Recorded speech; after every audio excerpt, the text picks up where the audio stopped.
Great. All right. So it looks like we've got everybody here. So I'm going to go ahead and get started. And the plan today is Raj and I are going to share a PowerPoint, and then he and I are going to have a conversation about some questions that we've been thinking about, and then we'll open it up to everybody else for questions. We're hoping to have about the last 15 minutes for questions. We're going to wrap up right by 1 o'clock. And please send your questions to me. I'll have this in the chat function. I'll remind you all of this again at the end. So with that, I'd like to welcome you all from here from Austin, Texas. I'm Erin Lentz. I'm an associate professor at the Lyndon B. Johnson School of Public Affairs at the University of Texas at Austin. This year, the LBJ School turns 50. Throughout this landmark year, we celebrate the LBJ School's half-century of impact, not just within the walls of academia, but also within the arena. Our new live virtual series, LBJ in the Arena, brings together world-renowned policy experts and frontline stakeholders to serve and inform during this unprecedented global crisis. With me today, I have the pleasure of being joined with fellow LBJ Professor Raj Patel, and we'll be discussing current trends in food insecurity and how they're especially alarming in the context of the COVID-19 global pandemic. So here's just a little bit of details about Raj and myself. At LBJ, I teach and research on empirical methods, development policy, gender and development, and social policy. My research explores food insecurity, gender, nutrition, and agricultural linkages, and U.S. food aid and food assistance policies. I have worked or consulted with CARE, the United Nations World Food Program, and numerous other NGOs. I've also testified before Congress on the U.S. international food assistance policies. I have a PhD in sociology, a master's in applied economics and management, and a bachelor's in economics, all from Cornell. Raj has degrees from the University of Oxford, the London School of Economics, and Cornell University, and has worked with the World Bank and the World Trade Organization and protested against them and around the world. In addition to numerous scholarly publications in economics, philosophy, politics, and public health journals, he regularly writes for The Guardian and is the author of Stuffed and Starved, The Hidden Battle for the World Food System. We'll be taking questions at the end of the session through the chat feature on Zoom, and so please send your questions directly to me. Okay, so with that, I'm going to share my screen, and let's see here, we can jump into the presentation. Thanks very much, Erin, and thank all y'all for joining us. So I mean, if we're going to talk about food security, we ought to be clear about what that means. And so Erin and I have concocted a sort of a very quick journey through some of the terms, and we're keen to just sort of make sure that everyone's on the same page. And so when we're talking about food insecurity, we're talking about something quite specific. And that's about the lack of secure access to sufficient amounts of safe and nutritious food for normal human growth and development, and to lead an active and healthy life. And so there's a fairly robust set of questions that the researchers can ask in order to ascertain whether a household is food insecure and the depth of that food insecurity. And you can observe that food insecurity through behaviors like eating unhealthy diets or cutting portions or skipping meals.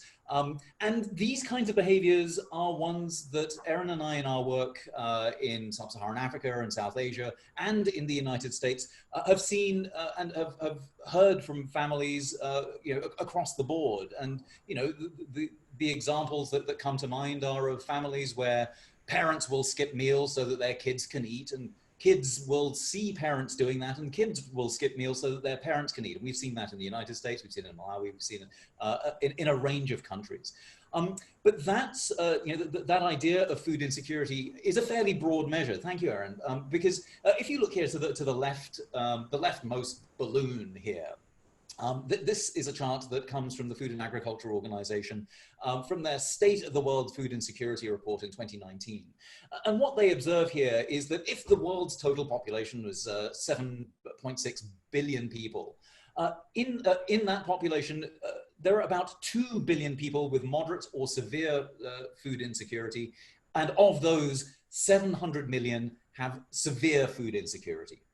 And that means that they're engaging in the kinds of behaviors of skipping meals and not having enough to eat in a regular enough fashion that they are quite severely deprived of food. So that food insecurity dimension is helpful for policymakers because it provides a sort of band of comparability and helps understand how it is that people can slip from one part of that to another part. Now, in addition to the idea of food security and the degrees of food security, there's another measure called undernourishment. And this is a more technical understanding, and it's a binary condition. You either are undernourished according to the Food and Agriculture Organization, or you aren't. And in order to meet that threshold, you need to be deprived of food, deprived of calories sufficiently that you are not able to maintain an active and healthy life over a period of a year.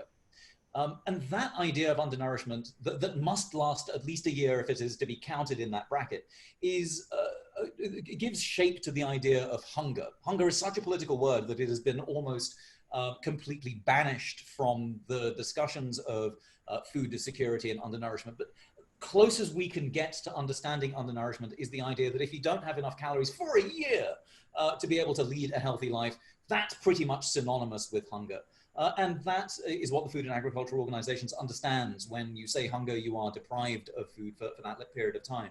And the bad news is that particularly since 2015, using this definition of undernourishment, the number of people who are undernourished on Earth has been going up.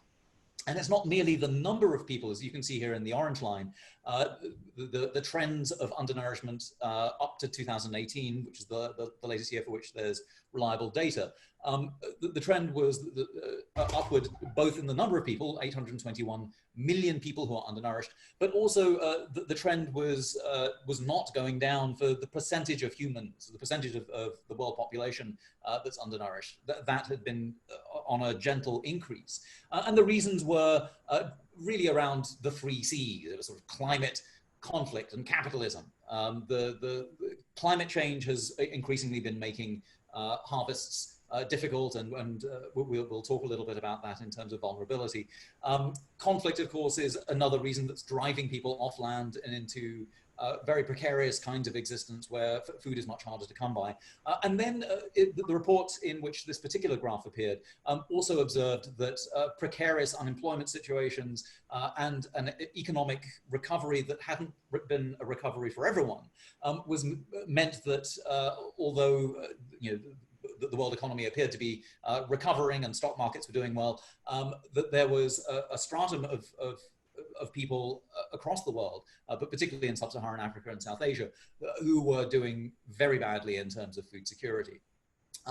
So Erin, if we can go to the next slide, that helps set the scene for the situation that we're in at the moment. 820 million people undernourished, 2 billion food insecure, and a Lancet report published this year suggested that the consequences of COVID-19 on that kind of setup, that kind of pre-existing situation was going to be dire, with between 250,000 and over 1 million additional child deaths in low and middle income countries because of the impacts of COVID-19 and its impacts on health and food access. And Erin, I think now's a good time maybe for me to hand over to you to help us understand how that vulnerability, how how COVID-19 fits into and impacts an already unstable and fairly unjust system. Great, thanks, Raj. That was really helpful setup. So what I'm going to do is spend the rest of the time talking about the intersection of COVID-19 and food insecurity. And as you'll notice, as my air conditioning blasting in the back, that we don't know a lot yet. And then part of that is because things are changing so quickly. And part of it also is because it's incredibly difficult to collect data about this in a way that's nationally representative, for example. Although there's been some really interesting and very innovative ways people have been collecting data, and I'll try to talk about that a bit more. So this is a great piece of kind of a great graph from the gosh, let's see here, the Global Humanitarian Response Plan, which has been put together by groups like the World Health Organization and others, and it's asking who's at risk globally, and it's looking at the intersection between epidemic risk and food insecurity. And you'll see the places where there are the largest appeals, those are those orange circles, are in some sense the places we would maybe most expect. So these are places where they are dealing with challenges like conflict, challenges like experiencing kind of particularly adverse consequences of climate change, Bangladesh being a good example with the cyclone this past weekend. And as you can tell, there's a very strong positive correlation here between the risk of epidemics and the impact of the epidemic of COVID-19 and the risk of food insecurity. And these are intimately connected, right? And so this is something that Raj and I will talk about again later, but the idea that somehow COVID-19 impacts people equally, that it's an equal opportunity pandemic is that's not what we're seeing, right? And so we've got to understand, like, what is it about inequality and what is it about the nature of the way the world food system works that's exacerbating some of these issues. So not only do certain countries face greater risk, but certain individuals within these countries also face greater risk. And we'll talk about that in more detail, but you can imagine, folks, just as in the US, folks who are essential healthcare workers, folks who are unable to call in sick because they don't have sick days or paid sick leave. These are all, these sorts of issues are absolutely happening everywhere, but with different types of individuals, different types of employment. So kind of drilling down a little bit into what food insecurity is like at home, just to give you a baseline of information, in 2018, the most recent data available from the US Department of Agriculture, there were about 37 million people, and 6 million of whom were children, were food insecure in the United States. Before COVID-19, 14% of Texans and 20% of all children in Texas experienced food insecurity. And that's higher than in other states. And so you can see this picture of the US on the right, and you can see states like Texas, New Mexico, Oklahoma, among others, are those that are most at risk or have the highest rates of food insecurity. And I think what's alarming is not only is Texas a place where there are already high rates of food insecurity, but it's getting worse, and it's getting worse really quickly. This past April in Texas, over 417,000 people applied for SNAP. And that's triple the number of applicants compared to a year ago. So COVID-19 has essentially tripled the number of SNAP applicants. And that's just this 1 month, and we're imagining May is going to be even worse. Furthermore, when we start thinking about the relationship between food security and poverty, Raj found this great graph from Columbia University that is suggesting that, in fact, when we look at the supplemental poverty measure, which is a measure that does a really good job of incorporating different types of households, it's a little bit more nuanced than the US government measures of poverty because it includes things like foster children in homes, etc. So this more robust poverty measure is showing that at current rates of unemployment and with the projected rates of unemployment, we're looking at poverty rates that are going to be higher or potentially as high as what was seen in the early 1970s. Right, so we're losing a lot of progress that Lyndon B. Johnson, for example, and the Great Society tried to make, right? Like, so all of this effort that was happening in the late 60s to, war on poverty and so on, we're losing ground because of the pandemic and because of perhaps the way that the economy has been structured to potentially make things worse for those who are most at risk. Okay, last slide here. This is a slide that I think is pretty heartbreaking. This is data from the Brookings Institute, and this is the share of people who answered often or sometimes to the statement, the food we bought just didn't last, and we didn't have money to get more. You can see that gray band is the Great Recession, and about, gosh, let's see here, somewhere between, about 15% of all households were answering that question about a decade ago. Right now, 23% of all households in the US are saying that they're worried that they don't have money, or not only that they're worried, but that they don't have enough food and they don't have money to get more. And even more concerning is that there are certain kind of tranches of the US population who are even at greater risk. 41% of mothers with children 12 and under are reporting that they're having a hard time feeding their kids. And 35% of all US households with children under 18 are experiencing this. So what this is really telling us is that, families, in particular, families with small children, are in a lot of trouble. And that's perhaps not too surprising, given that it's incredibly difficult for people to work when schools are closed, when childcare centers are closed, etc. So with that, I'm going to end with this last slide. Please send all questions via the chat to me, and we're happy to discuss those.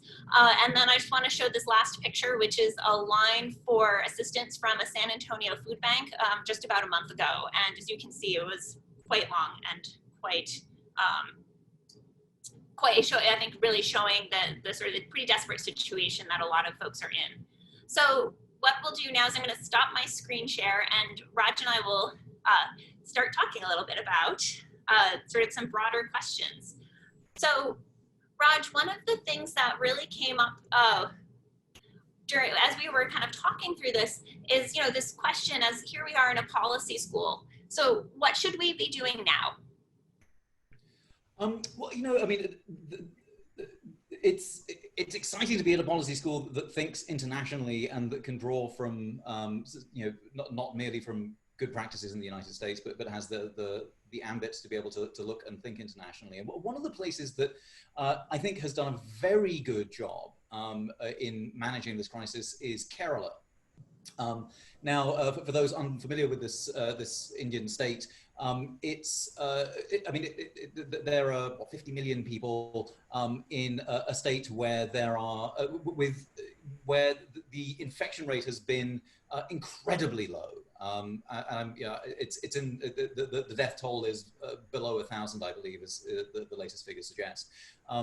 Infections have been widely controlled through some very active intervention from the government.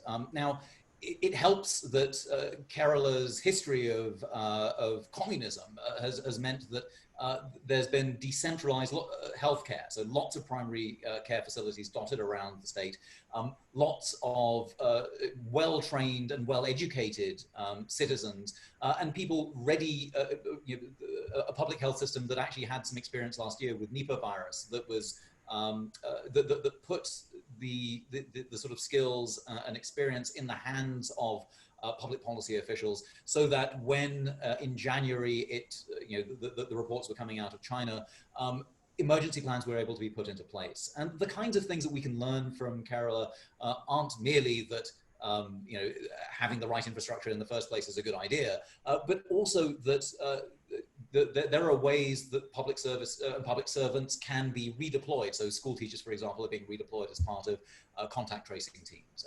That school facilities are being turned into places where meals can be cooked for everyone who needs them. And there are public spaces that can be used to house the indigent, and the people who don't have access to toilets are being given temporary accommodation that does have those kinds of facilities.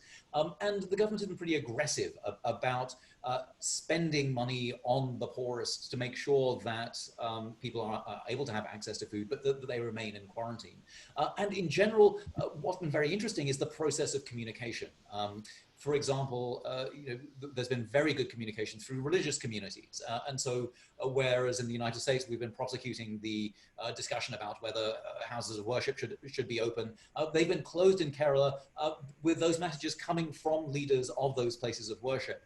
And that's, that's been part of the sort of government public policy communications initiative, and one that I think we might have learned from previous to this moment, and one from which we can still learn. But there are other examples. I'm wondering, Erin, if you've got some that come to mind.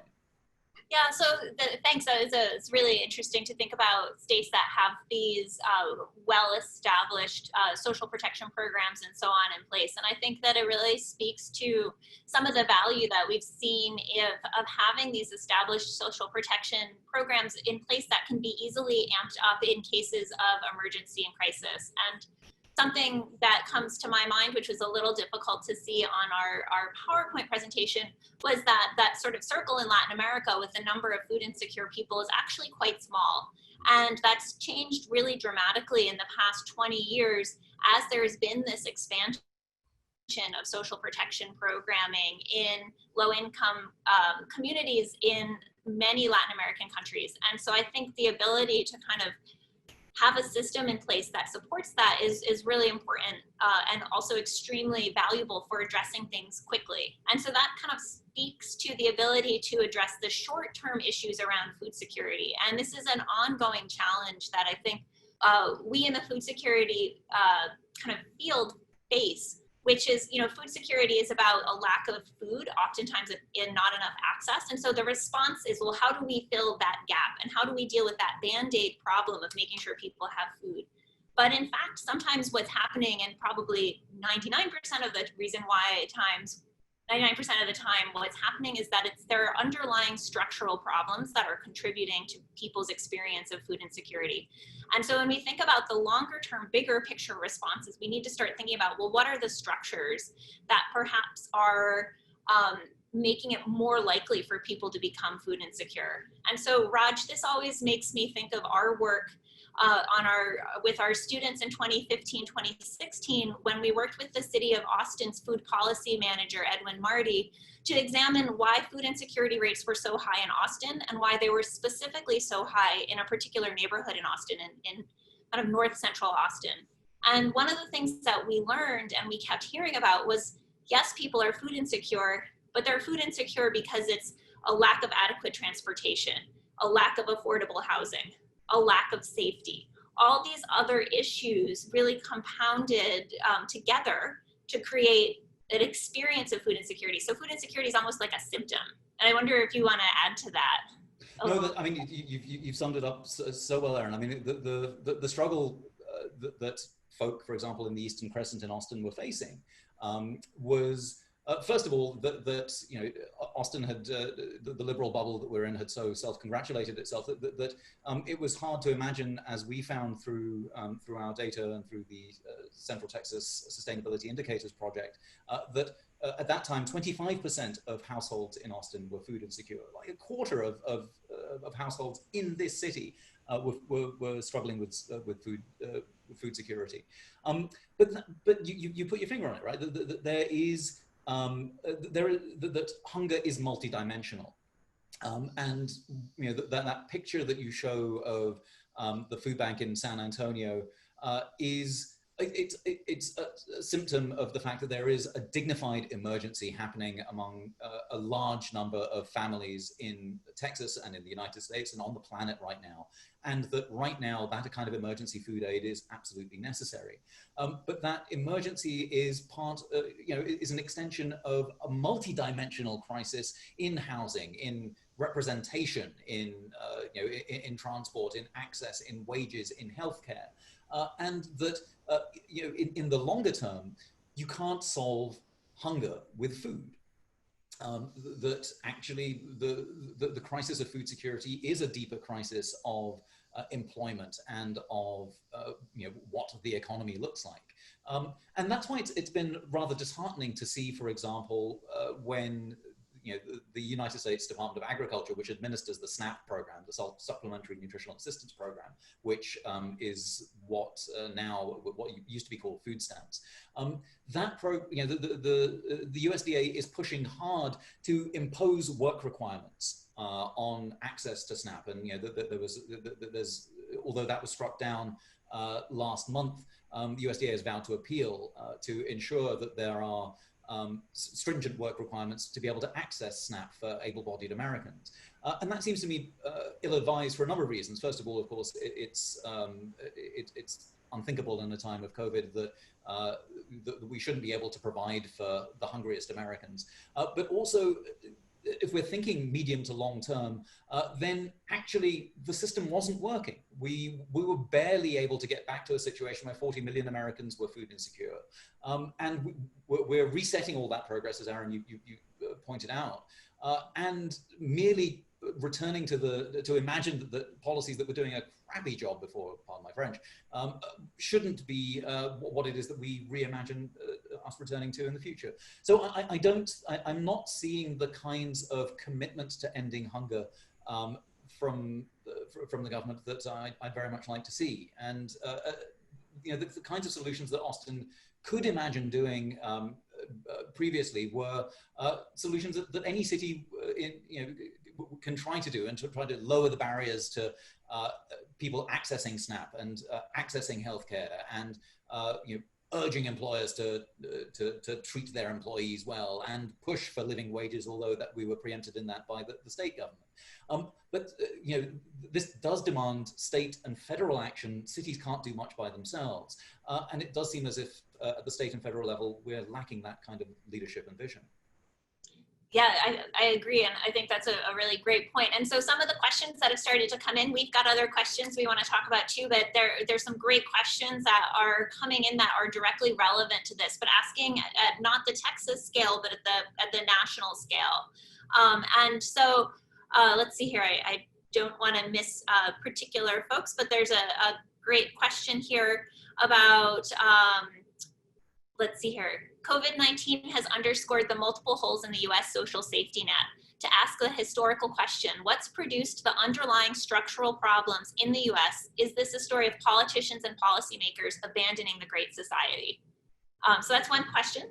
And I think that question is somewhat related also to, I think there's been an interesting discussion about things like the role of childcare, whether or not adequate wages are enough, or what are the other sorts of systems that need to be in place to protect people. And then there's always a question of, why is it that people don't see safety nets as important, because they don't necessarily believe certain parts of the population are worth them?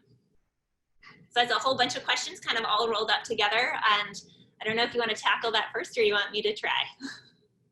I mean, I'm happy to dive in, because I'll leave so many holes that we'll be able to drive trucks through them. But I mean, I certainly think that there's a really interesting, that graph that stretches back to the Great Society and the diminution of poverty that we saw, and then its return now under COVID, is a sign of politicians breaking faith with the idea of the Great Society, and also the rise of a certain kind of individualized discourse on food security and hunger.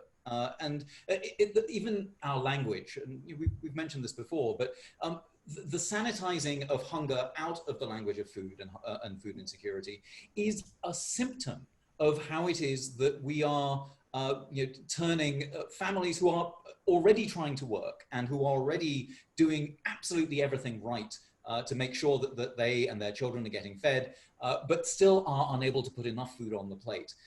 And by talking about food insecurity, rather than saying, look, here's a family that's wrestling with hunger, they're paying their bills, they're trying to stay on top of the rent, they're trying to keep the lights on, but and they're trying to pay a medical bill or two to make sure that everyone's okay, but the one thing they really struggle with is hunger. If you present stories like that, rather than saying, well, there's this slice of the population is food insecure, presenting the sort of human face of hunger is a much more effective way of talking about and bringing consensus around the need for these safety nets than the kinds of sanitizing and individualizing language that we've seen as sort of part of the discourse of the food security dialogue, in which we, to some extent, are participating right now. But the other part of this story, I think, is the erasure of the possibility of us dreaming big, because for ages we've been told, well, we've got to balance the debt and we've got to tighten our belts, and the response to the Great Recession was austerity, austerity, austerity. And right now, with our fourth COVID round of stimulus ahead of us, we're recognizing that actually all of that was rubbish. That in fact there is the money when the need is there. And I do think that something like the kind of green stimulus package that a few of us have been working on, and the Green New Deal, which offers a much more robust approach to thinking about housing, transportation, healthcare, care work, and the energy economy in a time of climate change. Those kinds of visions of not just social safety nets, but actually the state returning to the idea of the Great Society in an era of climate change. Those are the kinds of ideas we need much more of, rather than the kind of attenuated neoliberal policy that we've been living with over the past 20 to 30 years. I don't know, Erin, if that makes sense. I agree. I want to come back to the Green New Deal. I also want to come back to the fourth COVID relief bill. We have an interesting question about that. I would also add that this really speaks to, I think, a challenge that academics, policymakers, practitioners, NGOs, all of us face, which is we've really, in some ways, I think, siloed ourselves a little bit as we've been thinking about this. And perhaps there are a variety of reasons why, but I think there needs to be a much more systems-based approach to thinking about these problems. And so thinking about like what a food system might be is I think a very interesting way to frame this problem. And I think we certainly saw that in our work in Texas, where, what was that the outcome was people were food insecure, but the reasons why related to all these different things like housing, like healthcare, like safety, like transportation, etc. And that absolutely parallels what we're seeing in low-income countries as well.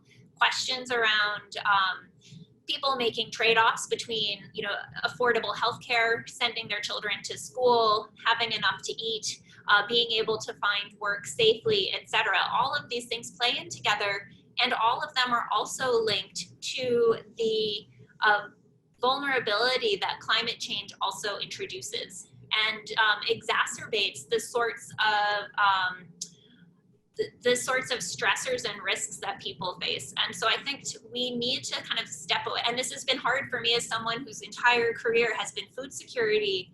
More and more, I think I see the need to step away from that and think bigger, to be like, how are all of these things interacting, and how do we think about how to link, which I think was someone's question, which is a really good one. How do we link policies that make sense at a city level, at a state level, at a federal level, at a global level, so that things are working together in a particular way? And that may be pie in the sky. It's an incredibly difficult thing to do.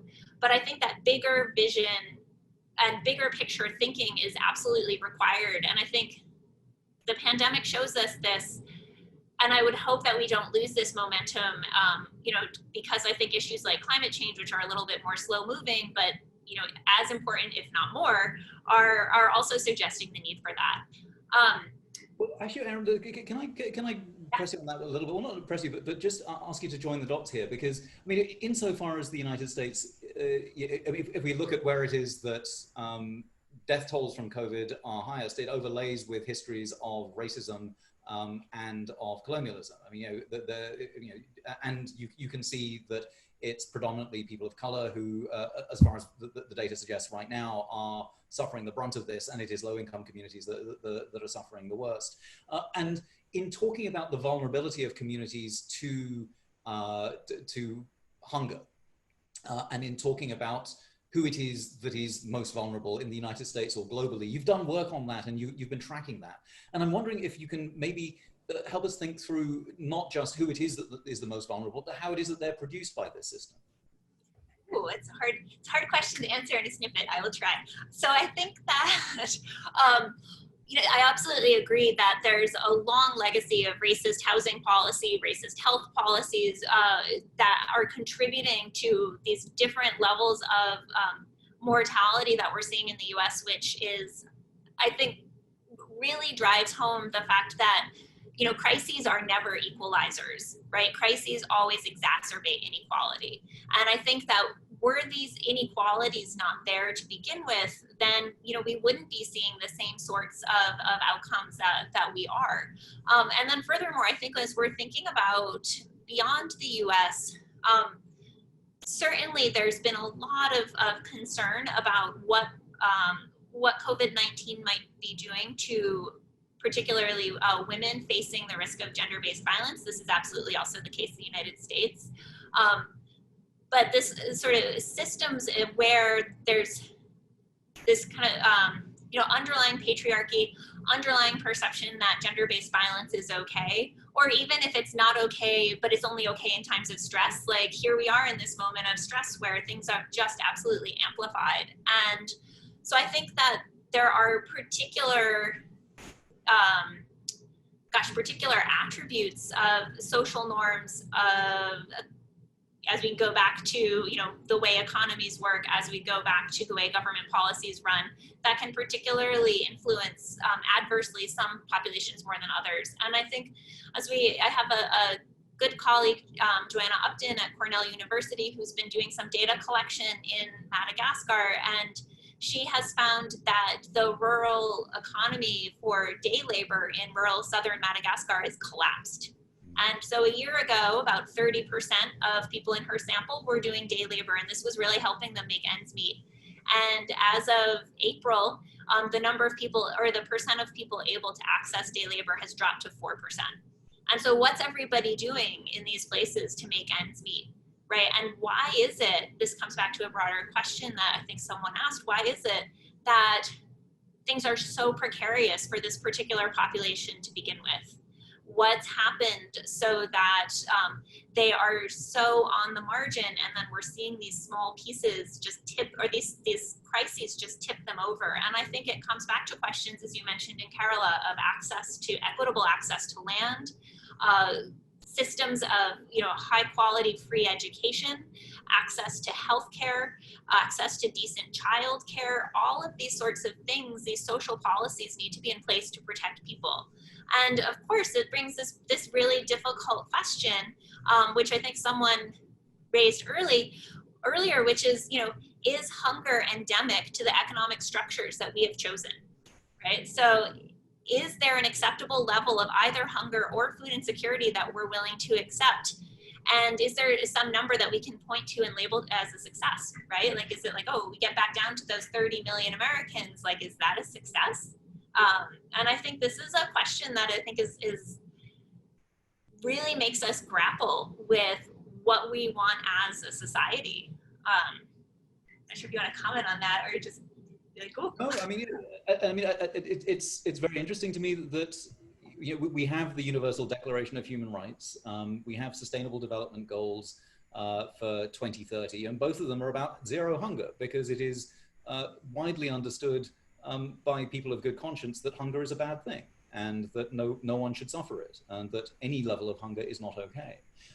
And yet, you know, the US commitment to the right to hunger is observed in the breach. I believe the US and possibly Israel are the only countries that have voted against a right to food when it's come up at the United Nations.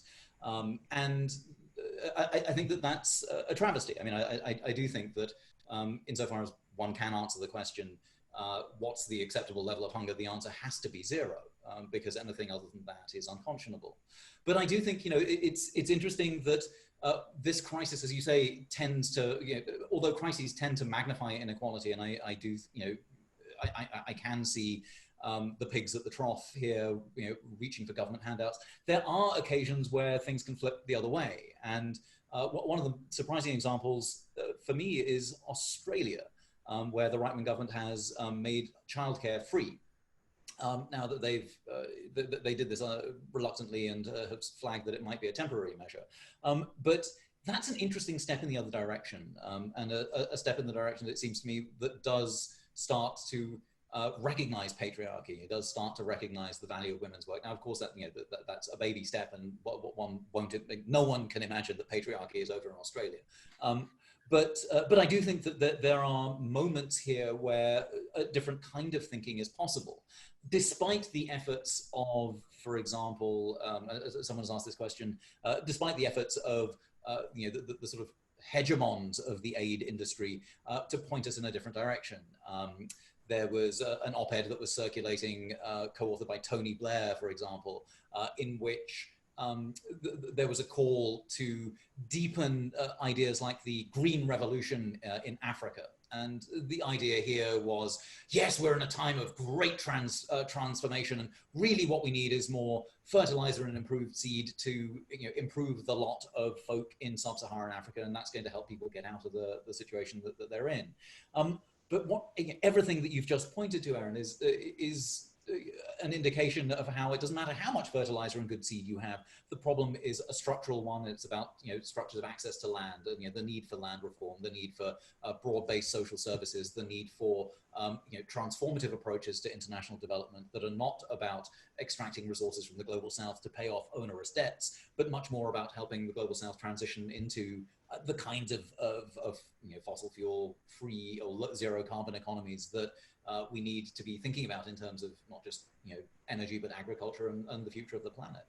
So I do think that these are debates that are interesting, that are ongoing. Europe seems to be having a very robust debate about this right now in terms of its pivot towards other kinds of ways of spending money. I mean, even when The Economist is saying now's the time to be bearing down on the idea of a zero carbon economy and moving towards these kinds of outcomes, you'd think that there would be a bit more consensus than sadly we're seeing right now. Yeah, I agree, and I think there's always the famous saying of don't waste a good crisis. Yeah, exactly. Yeah. Like that, right?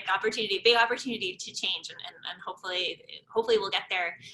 Unfortunately, because we are looking so far at drips and drabs, so we're talking about the fourth COVID relief bill as opposed to something that's kind of big and transformative. We've got a great question here, which is, given that Congress is considering a fourth COVID relief bill, what public policy actions would make the most significant effect on the current food insecurity situation in the U.S.? Well, I'm glad this question is on the agenda. I mean, I certainly have been part of a group looking at the green stimulus and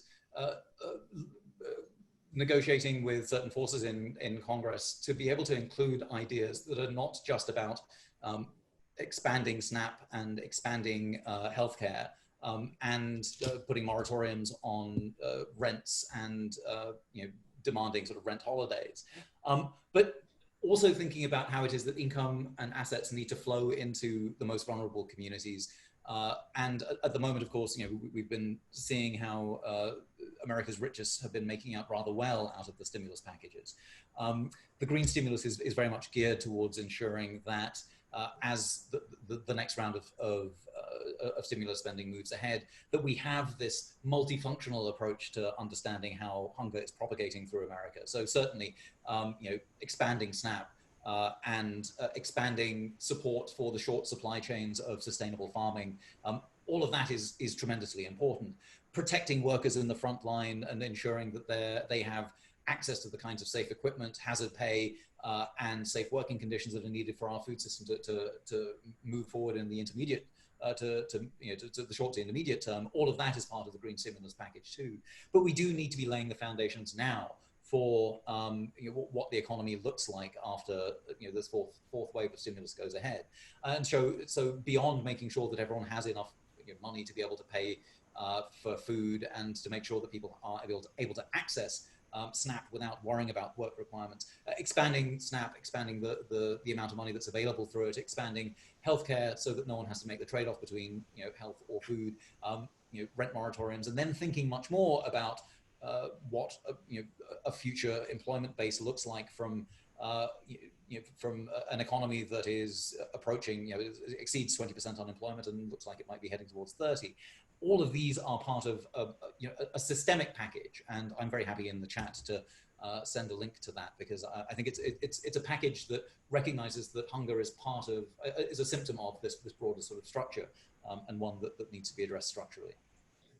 Yeah, I agree with that. I'd also say there's some really interesting ideas that are coming through in the chat, some of which are to me privately, but you guys should feel free to send them to everybody, about different ways that are relying perhaps on either private funding or could potentially leverage public dollars to address some of the issues that are around SNAP enrollment and address some of the issues around, you know, some people, undocumented folks, for example, are maybe not going to be able to access SNAP, and or people who have, you know, some undocumented folks in their homes, that's also extremely risky. And so how do we think about, especially we're thinking about, you know, Austin, how do we make sure that kids aren't going hungry, that their families aren't going hungry because of document status? And I think this comes back to this question of rights, right? And this other question of, you know, is there an acceptable level of hunger? And clearly we think the answer is no. No surprise there. But so there's this great question that's saying, you know, how do we frame the division of responsibility between the government versus charitable organizations when it comes to feeding the most vulnerable in our communities? For example, Keep Austin Together is a pandemic response program that's provided 21,500 prepared meals to those who can't procure or provide their own meals, but it's using funding from the county, right? And so this is a really interesting, innovative approach that's kind of outside of SNAP, but is potentially really important. And this is you know, similarly, things like food pantries are absolutely critical at this particular time, but there's a question about, can everybody get to food pantries? And what do we do for folks who can't get to food pantries?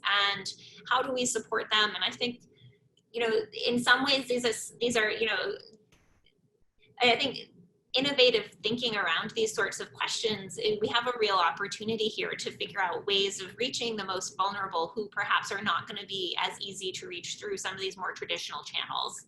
So I would just add that there, that I think there's some really exciting thinking about this. Similarly, there's a really interesting comment in the chat about state legislatures in New York are using state funding to buy produce from farmers in upstate New York. So supporting farmers, but then also trying to support food banks. And that's like a really interesting, and again, I would say a very systems perspective. So it's like, how do we support farmers? And can we also potentially support folks in need as well? And I think that's pretty interesting. Okay, so I wanted to come back to this question of, where did it go? Oh, we're running out of time. Let's see here. Where did this go? Oh, go ahead. Well, no, I just wanted to respond to this idea, or run with the idea of how is it that Austin and how is it that other cities might respond. I mean, you know, the two examples that come to mind are that in California, certainly in Los Angeles, that there are ways for undocumented families to be able to have access to cash. And then in New York City, the school system has turned into a place where anyone who wants a meal can get one, free, you know, 3 free meals a day. And that decommodification of food and that understanding that no one in New York should be able to, no one in New York who wants a meal and can make it to school should, you know, should be denied one, I think is very important. But again, you know, the question then becomes, well, where's the money from? And then also, how is it that we connect with folk who are unable to leave their homes? And Vicky just mentioned the public charge rule is another reason why people would be reluctant to sign up for SNAP. And also, you know, we do have elders and people who for various reasons are unable to leave home. High risk individuals are, you know, reluctant to and unable to leave home. To leave home, and there is, you know, there are networks certainly in Austin of folk who are servicing and dropping off meals, and the Meals on Wheels networks are, you know, are robust. But again, what we need to be debating and engaging with is the idea that band-aid solutions ought not to be permanent. And while we are in this crisis, it's important to be able to lay the infrastructure, as you suggested, with the farm to table sort of bonds, of those short supply chains that are very robust and resilient, making sure that those kinds of short supply chains are available and that we have the knowledge and resilience to be able to draw on them as we move out of lockdown and into something that approaches a new normal next year. Great, thank you. Okay, so I'm going to go back to some more questions we've got here. Raj, one is asking you, as China steps up into the global development aid game and the US steps back, do you see particular opportunities and challenges with respect to aid and food security? Well, I mean, this is a great question, and I mean, the worry in general around aid and the US sort of vacating a role is that we'll meet the new boss same as the old boss. That what we're seeing in terms of aid, for example, and loans in sub-Saharan Africa, is that to some extent there's been debt moratoriums from some of the multilateral institutions, but some of the bilateral institutions and certainly private lenders don't seem to be ready to relinquish their claims on the assets of countries in the global south. And insofar as that mechanism then deepens the cycles of landlessness and poverty that we were discussing earlier on, I see that as rather worrying. Now, China is at the moment offering to renegotiate some of these loan packages. But one of the things that I am seeing from sub-Saharan Africa is a certain kind of unity from some of the loan recipients in sub-Saharan Africa saying, look, we are going to negotiate as a bloc against Chinese loans in the infrastructural loans that China has made and that countries are going to default on. So I worry that the mechanisms of debt that the US has used for decades in order to be able to get countries to do what it wants are now going to be used by other powers, whether China or indeed the private sector. And that doesn't seem to me to augur very well. So I'm not sanguine about the possibilities at the moment.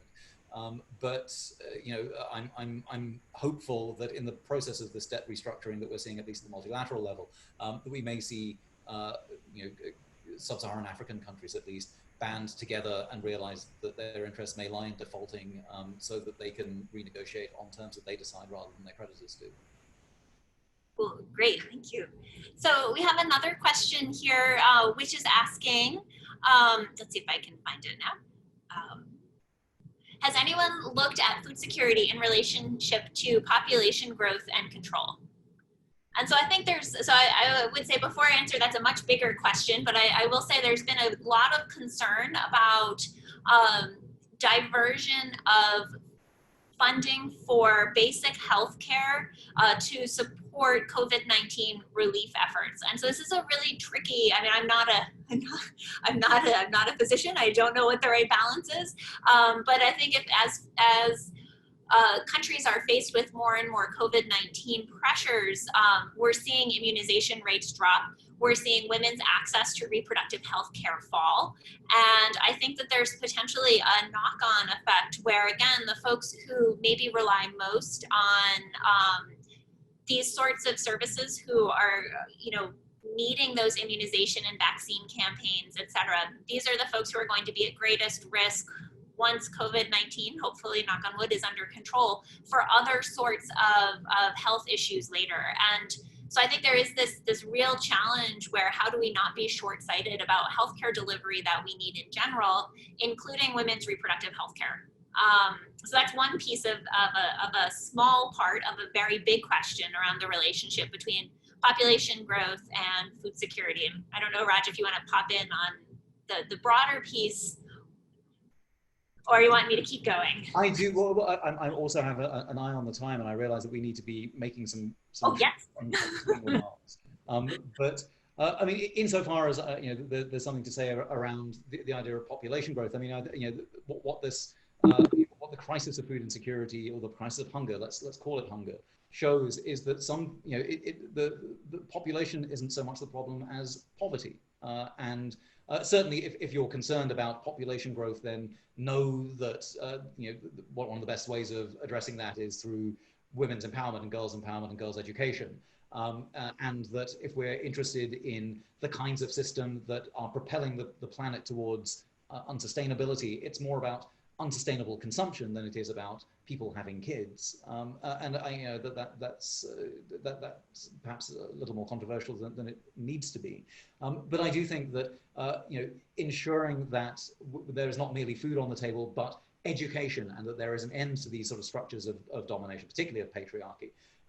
That's the goal. That's the development initiative that we need to be seeing much more of. But those kinds of structural changes aren't being discussed nearly as much as they should. And I'm grateful for you, Erin, and for the work that you're doing, and for the opportunity to be here in the arena, talking about and pushing forward these ideas with you.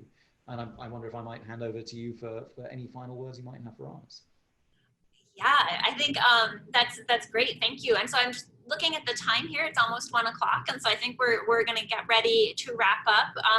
I want to say that it's always challenging to kind of moderate and look at the questions while also kind of try to think of answers. But I've been loving the chat. It's been really fascinating, and folks have come up with some really interesting ideas. I mean, I think someone, Kathy Green, was talking about a sort of Texas version of that New York State legislation of kind of local, smaller supply chains, and it's it's pretty exciting. And so there's all sorts of great work being done more broadly in the more broadly in the arena, and I think we're really excited to be part of these discussions. So what I'd like to say is just to thank you for joining us, and that this video session will be up on the LBJ School website by Friday. It'll also be available on the YouTube channel, along with some deeper dive material. So these are some reports and things like that that might be of interest. And we also look forward to seeing you on Monday, June 1st, for a special LBJ in the Arena discussion, where Dean Angela Evans will be joined by Arne Duncan, the former U.S. Secretary of Education and CEO of the Chicago Public Schools, on keeping students connected during the COVID-19 crisis. They will be discussing the challenges and potential opportunities for policymakers to keep all students safe, connected, and educated during the COVID-19 crisis. So thanks again, everyone, for joining us. This was a lot of fun. The questions were awesome, and there's a lot of work to be done in this area. So let's kind of keep the pressure on, and hopefully we won't end up in a situation where we do settle for a certain amount of people being hungry, because that is not where we want to end up at all, I think. Thanks so much, Erin, for moderating so wonderfully. Thank you, really appreciate it. Anytime. All right, thanks everybody. Have a great one.